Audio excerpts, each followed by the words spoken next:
Hey there, this is Vincent Dowd, the founder of Authentic Elevation, where we help you tap into your inner authenticity and elevate your frequency. Have you ever heard your ego is not your amigo? Well, I heard this years ago from one of my great mentors, Joel Bauer. And if you really think about it, it's very interesting, but it's so true. So I want to dive in on what the ego is. Because in my journey, what I found is that a lot of people really don't understand what the ego is. And it's used a lot in all kinds of terminology and so forth. So I'll take you back to when I learned about the ego, I guess. As I became a speaker in my 20s, I began speaking all over the world and teaching financial literacy. And somebody told me once I had a big ego. And what I looked at is the ego is somebody that puffs themselves up, that talks about themselves, that's arrogant. And so it was interesting because at the time I was working with some international speakers who were very, very wealthy. They had the big Rolexes and the bling and very full of themselves. And I compared what I thought an ego was to them. And I thought, I don't have a big ego. They have a big ego. Of course, I didn't understand what the ego was in its depth, but I did not think I had such a big ego. So I've heard it said this way too, that ego is an acronym for edging God out. And I'm sure you've heard other things for ego. It was on my journey though in plant medicines that I really experienced my ego. Some people talk about an ego death when maybe they've done a psychedelic, whether it's psilocybin or DMT or ayahuasca, which releases DMT, or Bufo, which is 5-MeO-DMT. And I've done all of these. And in that process, I did have an ego death. An ego death is not even what I thought it was. The first time I had it, I was in Honduras and I had done ayahuasca and I saw myself dying as an old man. But by seeing myself dying, that was duality, I was still not having ego death. It was more of an imaginary or hallucination. It's only when I did Bufo that I had an ego death because there was no other. There was only unity. I did not see another, but I knew that somewhere in my being, I thought I was dead. There was no more Vince. There was no more male. There was no more roles I played. That was all gone. I couldn't even remember it. I was just everything at once. So to me, that was the real ego death. But then when I reassembled my ego back here into this place and time, what was interesting is I began during COVID to meditate. And I've always been into yoga and spirituality, but I began to meditate. And when I first learned about meditation, I learned about it with Deepak Chopra doing the primordial sound meditation. And that was a mantra-based meditation. Didn't do much for me, to be honest. I guess I slowed down my mind a little bit and was a little bit more peaceful.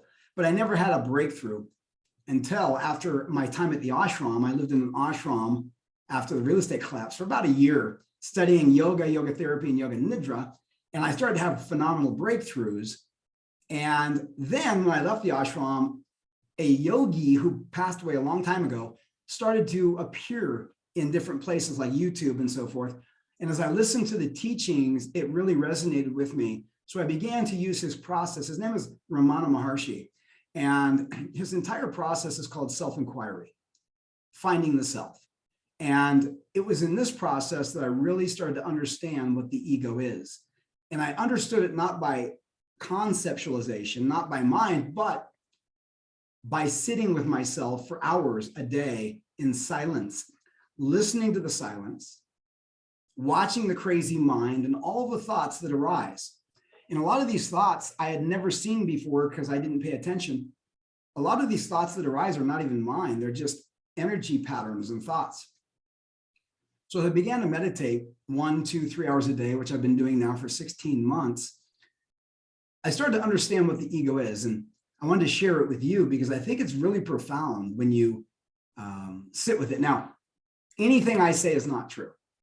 I want you to know that right away. What I've learned through my meditation is once we can say it, once I can take the divine or the infinite, and I put it into a finite box like a mind, which is finite and temporary, or finite even more, the words we use in the English language, anything I say is absolutely not true. But hopefully it will act as a signpost to you to help you find truth in yourself by sitting with silence, because silence will teach you the truth and it can never be said. There's a great proverb that says, he who knows does not say, and he who says does not know. I never knew what that meant. I thought it always meant as a speaker. I thought that means that if you talk a lot, you probably don't know anything. And what I found that to really mean when I had my experiences was that there's so much information in silence. There's so much knowledge. There's so much unity that you could never say it. So there's no point in trying to say it to somebody. And yet here I am trying to say it. But that is something that I understand now. And so I'm putting this out more as a signpost or direction. If there's a sign that says California is 2,000 miles west, the sign is not California. But a lot of people see the sign, which is like the words or the teachings that we talk about, and they think that's the answer. That is not the answer. That's just a post that shows you a direction that you must go in yourself to find truth, because truth is already present within you. You know everything already. There's nothing I could ever teach you. The only thing we have to do is slow the mind down, which acts as a filter, as a block, as a distraction to truth. It's kind of like if you have a room full of space, but you fill it with empty boxes and you keep seeking space, so you keep adding more and more things to the room, you'll never find the space. So the goal is not to get more information, to add more information, to read more books, or to go to more courses or study more things. The ultimate way to find the truth is to take out what you've already put in there. Remove all those boxes from that room and you're going to find the space. So ego. If we go back to the beginning of creation, the infinite, the divine, the absolute, whatever you want to call it. You call it God, but at the end of the day, I call it the absolute. There was no thing. There was no dimensions. There was no point. There was no being beyond the infinite. There was no physicality, no duality. And therefore, there was nothing, no body and no place. But then creation occurred. And how did that happen? There was a reflection of the absolute, almost like an ocean that's very still. And then there was a wind that came across and moved the ocean surface, the waves, and it created a disturbance, almost like a movement or a reflection in a mirror. And it was basically the heart being reflected, which created the mind. And it's a very poor reflection. But the mind then, this first thought, it's called the original thought. The first ignorance, the first thought is called I. Let me say it again. The first thought is called I. I am. So out of the infinite, there's no point in space or time. There is no space or time, but then becomes a point. It's almost like a spark in the pitch black. You see a point, first dimension, I am. So once there's the I, God, that is God, that is the ego. Now this is interesting. This is going to be interesting for you to hear. God and the ego and the I thought and the mind are all the same thing. So when I talk about God, you might automatically have a catalyst of, oh my gosh, he's just defamed. And I want to invite you to go deeper with this, to realize that humanity has created God in their own image, in their own minds. And when I say God, most people come up with ideas of what God is, and they try to tell us, and I've done this, what God is: a transcendent God, a God that's outside of you, a God that is up there or over there, but they miss the point that God is you, every one of you. And let me just give this point. If the first thought, the first ignorance is I am, why is that an ignorant thought? Because it's not true. The I am is time-bound. The I am was created. The I am will disappear. The infinite is forever. So the I am comes out of that spark, that first thought. And then it begins to create dimensional space. It moves. And the movement now, from stillness to movement, creates 2 dimensions, a line. And then it will start to create 3 dimensions, volume, and then space and time, and multiple dimensions. And I can go on for infinity because the mind is continually, constantly creating in an infinite loop. So the ego The God within you is the I thought. Every human being, every being starts its day after sleep, waking up with the first thought being, I am tired. I am late. I have to get up. The I is in every human being. That is God in the body. Now, when I talk about God as the oneness in all creation. But there's a bigger oneness. There's a bigger reality that's not this reality. And I call it the absolute. So if I can put it out there for you, the I thought is the first thought, and it stands alone by itself. Now, follow me on this. From that very first thought, we began to create with the mind. I am here. You are there. Now we create three-dimensional space-time. The I projects another because it's duality. The thinker thinking creates the thought about or the other. So basically, the oneness became many, billions and billions and billions of people, things, plants, sentient beings, galaxies, dimensions, exploding outward as the mind thinks in constant creation and manifests. And as it manifests, it fragments the oneness. The wholeness of allness, the oneness, is fragmented into billions of broken pieces, each containing a holographic understanding of the whole, but yet by itself is a fragment of the whole. And often people pick up a couple fragments of knowledge and they say, I found the answer. The answer is not in the fragment, but the answer is contained in every fragment. It is not the fragment, it is contained within all fragments, but they are fragmented pieces of the whole.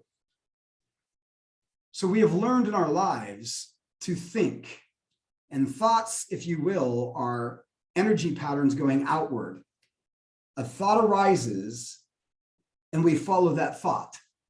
As you follow the thought, a series of other thoughts are created, and you get this chain reaction, following thoughts to infinity, following thoughts in creation, following thoughts, concepts, and ideas, inventions, and business plans, and relationships, and you keep thinking and thinking. It's this never-ending journey of the mind. It never silences. There's an inner voice in you that's always narrating. So every meditation that I studied continued to focus the energy on something, some sound, some place, the breath, a mantra, whatever.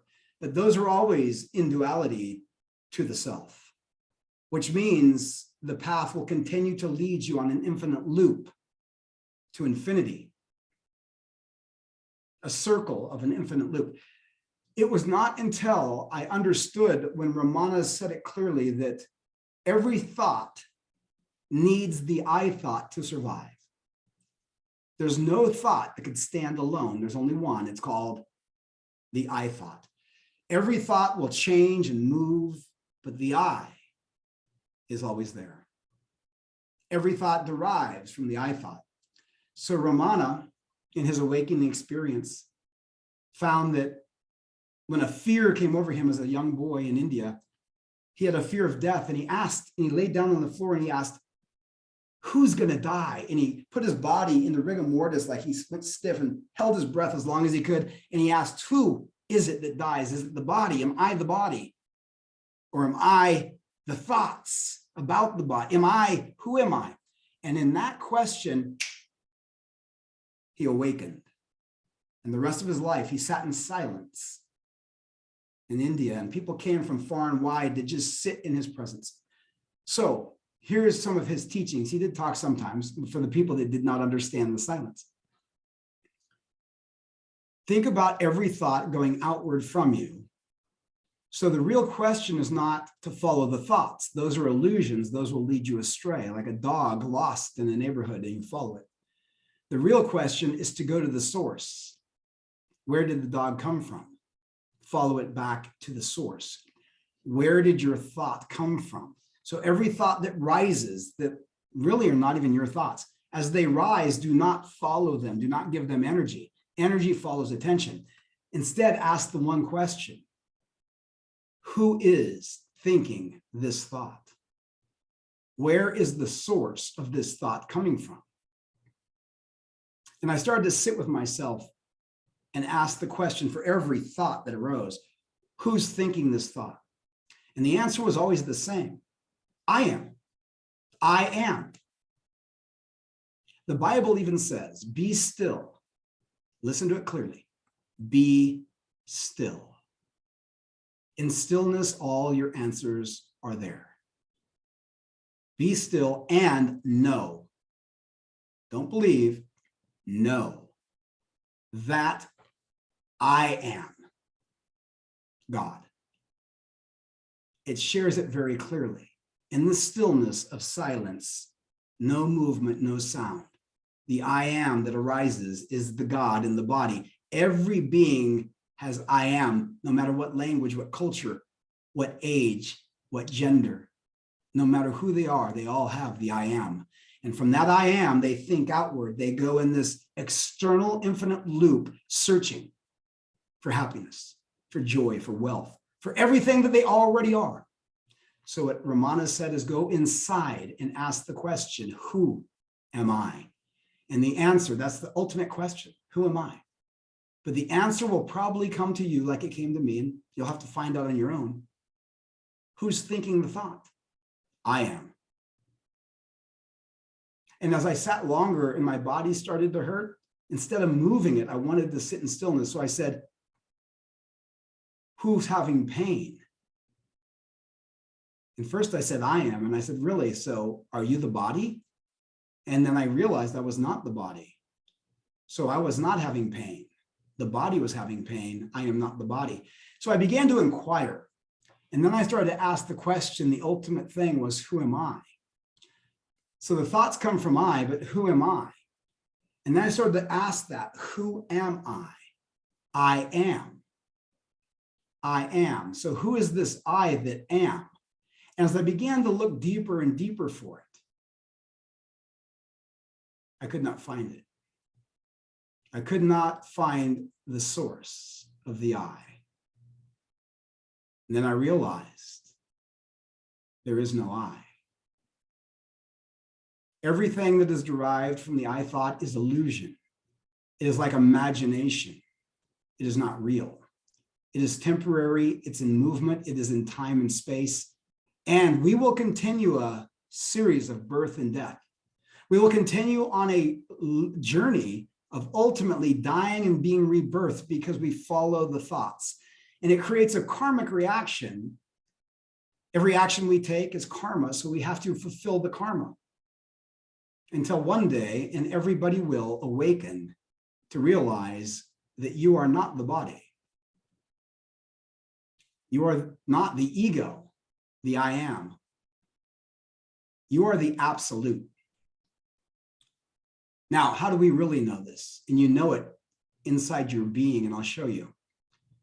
Every day when you wake up, your mind is active. If you look in the mirror, if you touch yourself, you realize you have a body and you have a mind. You're thinking, you're moving, things are moving through you.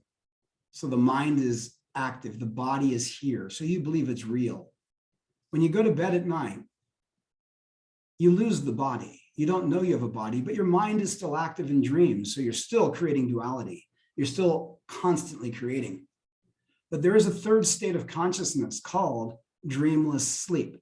And in dreamless sleep, you have no body and you have no mind. It submerges into the absolute. The I am disappears.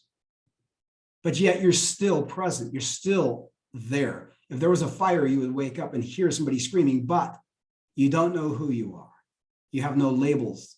There is no person, place, or thing. You are just the total beingness of space. So if you look at the three stages of consciousness, waking and dreaming, those two have the body and the mind.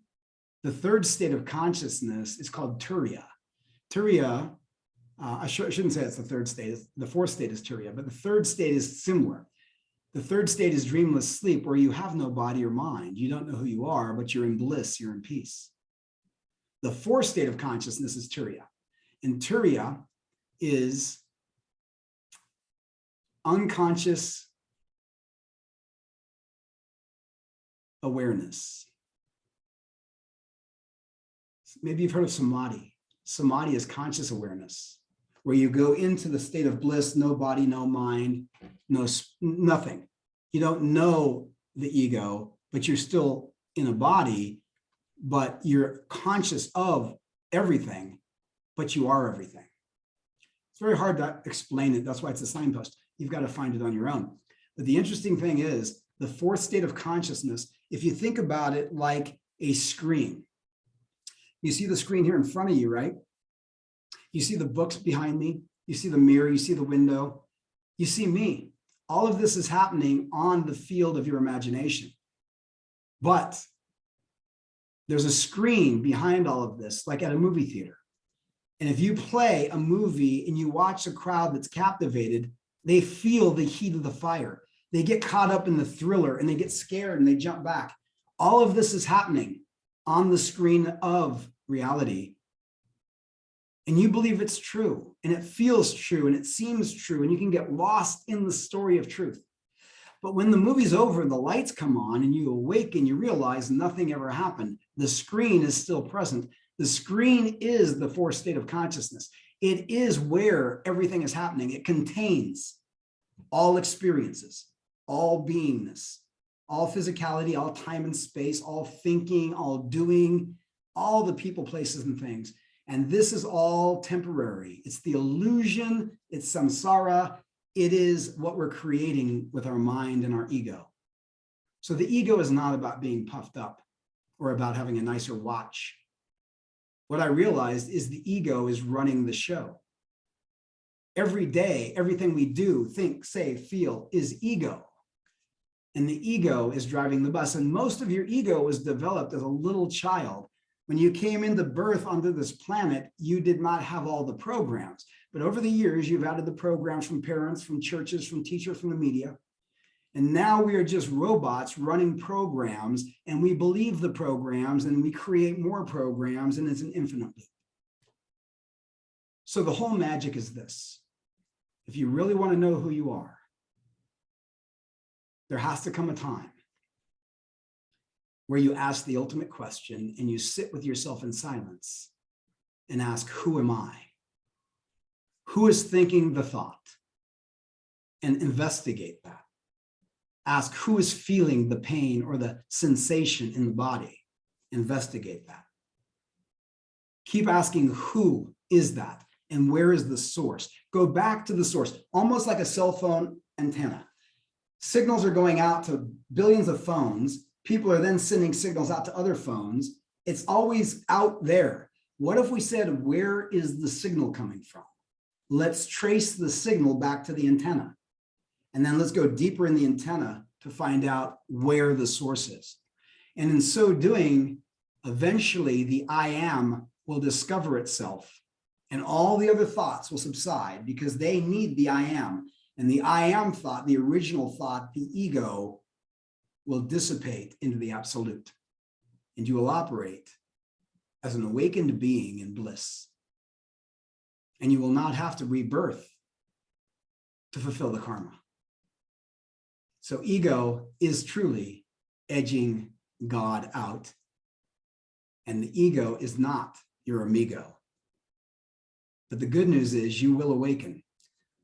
The one thing that Ramana said, and I'll leave you with this, he said there's a lot of paths that people take, and each path is fine.